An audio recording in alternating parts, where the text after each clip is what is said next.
Hello ja tervetuloa jälleen tänne minun, Karitan Purmainemin kanavalle. Tää video on minulle semmonen henkilökohtaisesti spessuvideo, koska tällä videolla minä tuun tekemään minun rakkaalle edesmenneelle Ronja-koiralle uurnan. Ja jos joku ei tiedä mikä on uurna, niin uurna on se astia, jossa voi säilyttää vainajan tuhkat. Ja tällä hetkellä Ronja on täällä. Okei, minä en tiennytkään, että tämä aiheuttaa edelleen minussa tällaista reaktiota. Hauskaa. Eli Ronjan tuhkat on siis täällä pikkuisessa pahviuurnassa tällä hetkellä, koska minä en siis sieltä tuhkauspalvelusta halunnut ostaa mitään kallista uurnaa tähän väliin, koska minä tiesin, että minä haluan tehdä Ronjalle itse uurnan. Niin täällä Ronja nyt on sitten hengailu tässä välissä ennen kuin minä saan tehtyä ton lopullisen uurnan. Mutta ihan hyvin Ronja on kuitenkin näyttänyt viihtyvän täällä pahviuurnassa. Ei ole hirveästi valitellut olostaan. Antakaa armoa, minun pitää välillä käsitellä tätä surua ihan vaan huumorinkin kautta. Minä olen siis tässä Ronjan poismenon jälkeen tehnyt joitain luonnoksia siitä, että millaisen uurnan minä haluan tehdä Ronjalle. Ja siis tämä suunnittelu ja tämä luonnostelu on ollut yllättävän hankalaa siinä mielessä, että minulla on jotenkin niin suuret odotukset siitä, että millaisen uurnan minä tuun tekee, ja sen täytyy olla täydellinen. Niin, sen täytyy olla täydellinen, tietysti. Ja minä en myöskään halunnut alkaa tekemään mitään äänestyksiä siitä, että mikä näistä luonnoksista on paras, millainen uurna mun pitäisi tehdä Ronjalle, koska tämän asian päättäminen on täysin minun tehtävä. Koska tämä on minulle tosi henkilökohtainen asia. Mie olin se, joka tunsi Ronjan parhaiten, ja Tämä vaan on semmoinen asia, että minun täytyy itse päättää se, että millaisen uurnan minä teen. Minä en voi tukeutua kehenkään muuhun tässä, vaan minun täytyy itse suunnitella se, ajatella Ronjaa ja miettiä sen kautta, että millainen on se Ronjan viimeinen leposija. Ja minä ajattelin, että poikkeuksellisesti minä en näytä tässä videon alussa, että minkä luonnoksen minä valitsin tähän, vaan te tuutte näkemään sitten videon aikana, että millainen uurna Ronjalle syntyy. Mutta sen enempää höpöttelemättä lähdetään tekemään minun rakkaalle Ronja-koiralle uurnaa. Mie mietin pitkään, että teinkö mie tähän ihan vaan tavallisen voice-overin, jossa mie höpöttelisin vaan tästä uurnan tekemisestä, vai menisinkö pintaa syvemmälle ja kertoisin ennemmin itse Ronjasta ja hänen viimeisistä vuosistaan. Mie itse asiassa kerkesin jo äänittää tähän videoon jo kertalleen voice-overin, jossa selostin tavalliseen tapaan, mitä videolla tapahtuu ja miten mie tein mitkäkin työvaiheet, mutta se ei jostain syystä tuntunut oikealta. Minulla tuli ikään kuin vahva tunne siitä, että tässä videossa minun täytyy käsitellä Ronjan menetystä ja kertoa meidän kokemus, eikä pitää tätä pintapuolisena kepeänä askarteluvideona. Ronja oli koko ikänsä tosi terve ja reipas koira. Vielä Ronjan ollessa 15-vuotias tuntemattomat ihmiset, joihin törmättiin lenkeillä, oli ihmeissään, että niin vanha koira on vielä niin hyvässä kunnossa. Ronja oli vaikuttanut aina nuoremmalta kuin mitä hän oikeasti oli. Mutta koska kukaan meistä ei elä ikuisesti, niin alkoi vanhuus viimein haurastuttaa Ronjaakin, niin fyysisesti kuin henkisesti. Ensimmäiset selkeät vanhuuden merkit alkoi tulla esiin Ronjan ollessa 14-15-vuotias. Yhtenä kesänä pieni koira ei jaksanutkaan tulla mukaan metsäseikkailuille ja seuraavana jäi sohvallekin hyppääminen pois kuvioista. Ja se oli ymmärrettävää, sillä Ronjalla oltiin todettu nivelrikko, joka on hyvin yleinen vaiva vanhoilla koirilla. Ronjalla oli siihen toki toimiva lääkitys, joka mahdollisti normaalin liikkumisen ilman kipuilua, mutta hyppimiset ja riekkumiset jäi tietysti vanhoilla päivillä pois. Tässä vaiheessa myös näkö- ja kuuloaisti olivat alkaneet heikentyä. 2 viimeisen vuoden aikana Ronjan olemus muuttui verrattain nopeasti reippaasta koirasta lähes kuuroksi ja sokeaksi höperöksi mummeliksi. Muutos ei siis ollut tavallaan nopea, mutta kun sitä vertasi Ronjan aiempaan elämään, niin se tuntui etenevän vauhdilla. Fyysisten rajoitteiden lisäksi kuvaan astui myös dementia. Minun täytyy myöntää, että minä en tajunnut kyseessä olevan etenevä muistisairaus, kun vasta ihan Ronjan viimeisten kuukausien aikana. Se ilmaantui kuvioon niin salakavalasti, etten osannut aiemmin tulkita erinäisten oireiden yhtälöä oletetuksi dementiaksi. Enkä myöskään tajunnut ottaa niitä puheeksi eläinlääkärissä kuin vasta viime metreillä, kun olin jo itse tajunnut, mikä on homman nimi. Ronjalla ei siis ehditty diagnosoimaan dementiaa, mutta koirani parhaiten tuntien tiedän, että kyseessä oli muistisairaus. Ronjan ensimmäisiä muistisairauden oireita oli iltaisin ja välillä myös öisin ilmaantuva levottomuus.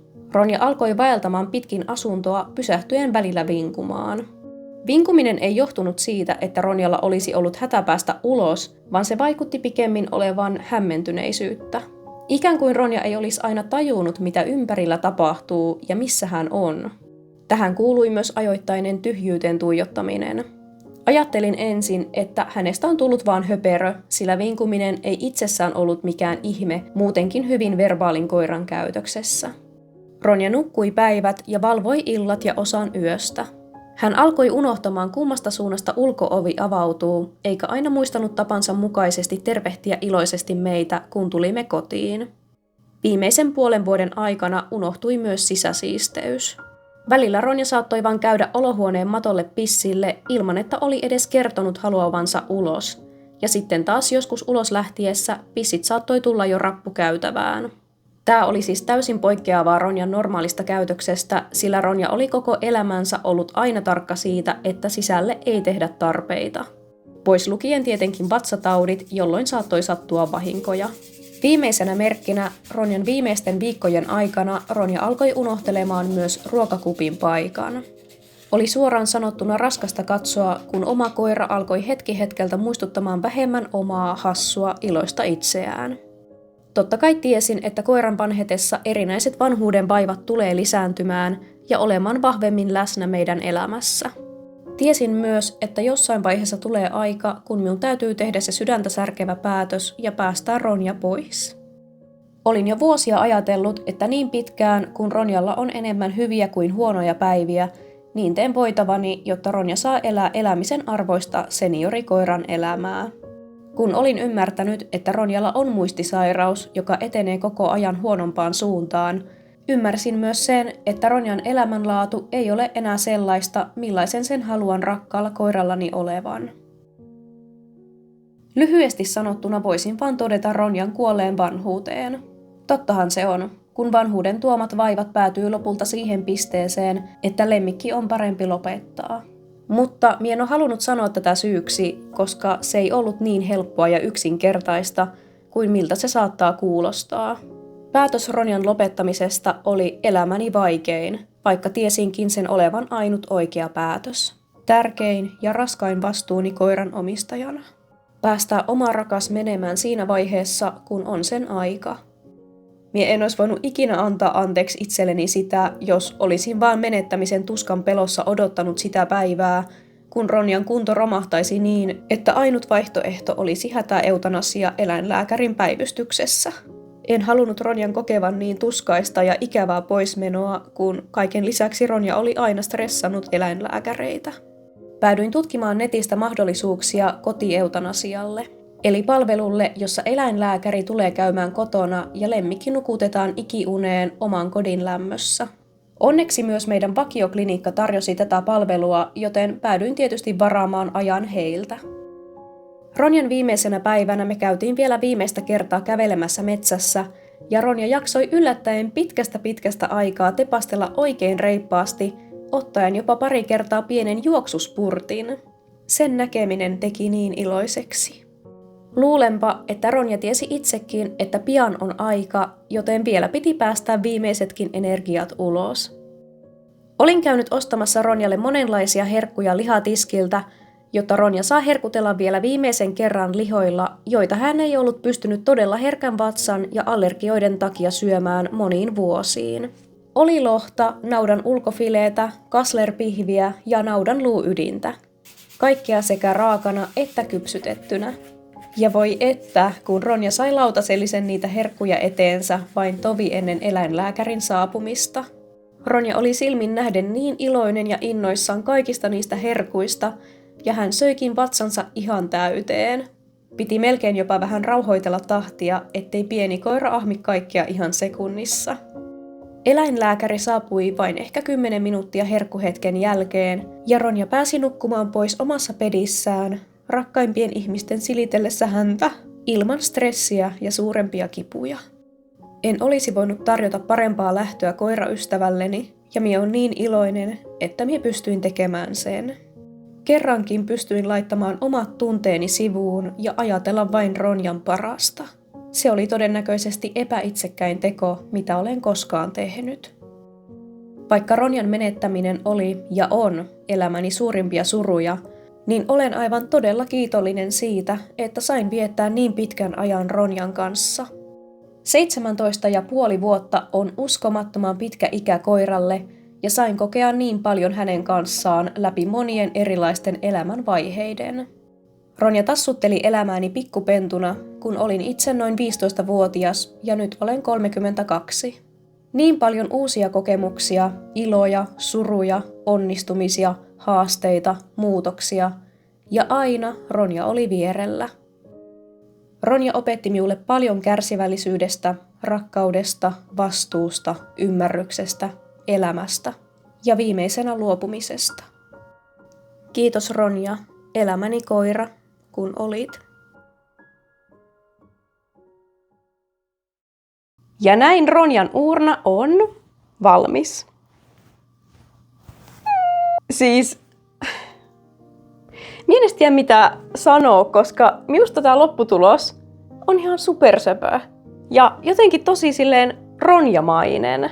Minä halusin tosiaan tehdä tämmöiseen tosi pelkistetyn näköiseen uurnan, mutta silleen kuitenkin, että siitä tajuaa tavallaan, että se on lemmikin uurna. Jos tässä on nyt mitään järkeä. Ja minun mielestä minä onnistuin tässä minun visiossa aika hyvin, koska minun mielestä tämä on ihan selkeä, että täällä on joku pikkulemmikki nukkumassa. Ja sitten tämä pohja. Minusta tämäkin onnistui niin kivasti, tai tämä minun idea, että minä kun halusin tähän jäljentää Ronjan oikean tassun jäljen oikein kokoisena, niin että minä tein tämän tämmöisellä vähän metallin hohtosella maalilla, sekoitin sitä mustaan, niin se niin kuin hohtaa silleen vähän, mutta ei silleen häiritsevästi, vaan se pikkusen sekoittuu tuohon taustan mustaan, mutta silti sen erottaa siitä, etenkin valoa vasten. Jotenkin tämä tassun jälki tekee tästä ehkä silleen vähän tavallaan yksilöidymmän ja henkilökohtaisemman, koska tämä on oikea Ronjan tassun jälki silleen tavallaan. Minun mielestä se oli vaan tosi ihana lisä. Tosin minun täytyy myöntää, että minun visioissa tämä uurnan pinta oli täysin sileä. Mutta kuten näkyy, niin siellä on kaikenlaista pientä muhkuraa ja epätasaisuuksia ja kuoppia ja semmoista. Mutta sitten kuitenkin täytyy muistaa se, että tämä on käsityötä. Minä olen omin pikkukätösin tämän tehnyt ja minulla ei ollut käytössä mitään dreijaa tai edes oikeata savea, vaan ilmakuivuvaa savea. Enkä myöskään ole tehnyt tämmöisiä astioita tyyliin ikinä mistään massasta. Ehkä pari kertaa elämässäni olen, mutta en ole tehnyt tällaista, missä on kansi. Tämä on oikeasti ensimmäinen tämmöinen kannellinen astia, mitä me on tehnyt. Wow! Ja minä yllätyin tosi positiivisesti, että minä osasin tehdä tähän tämmöisen toimivan kannen, joka pysyy tässä ilman mitään heilumista tai muuta semmoista, että tämä jotenkin niin kuin istuu tähän ihan täydellisesti. Ja kaiken lisäksi, kun minä en tehnyt tätä niin kuin välttämättä silleen oikeiden oppien mukaan, tätä kantta, niin vielä suuremmalla syyllä niin kuin tosi hyvin tehty kansi, ainakin omasta mielestäni. Mutta lyhykäisyydessään minä olen ihan super tyytyväinen tähän. Ja tästä tuli niin Ronjan näköinen ja tämä on minusta ihan täydellinen viimeinen leposija Ronjalle. Ja nyt on vuorossa vielä se tärkein hetki, eli laitetaan Ronjan tuhkat tänne. Eli kuten näytin tuossa alussa, niin Ronja on oleillut tällaisessa pienessä pahviuurnassa tähän asti. Mutta nyt hän pääsee vähän hienompaan asumukseen. Noin. Ja tässä pikkupaketissa on Ronja. Ja sinne menee Ronja. Oh my god! Siis kattokaa, tämä on täydellisen kokoinen tälle tuhkapussille. Okei, minä en edes muistanut ottaa tästä tuhkapussista mittoja, niin minä tein vahingossa ihan täydellisen kokoisen uurnan. Tämä on oikeasti ihan täydellinen. Tämä ei edes mahu täällä turhia liikkumaan, vaan tämä istuu täällä niinku oikein mukavasti. Ei vitsi, me on hyvä. Ja lisäksi minä leikkasin Ronjan hännän päästä hänen viimeisinä päivinään tämmösen karvatupsun. Ja minä ajattelin, että minä laitan tän tänne uurnaan myös. Noin. Siellä se on. Ja sitten laitetaan vielä uurna kiinni. Oho, toisinpäin. Noin. Siis tää on oikeesti ihan täydellinen.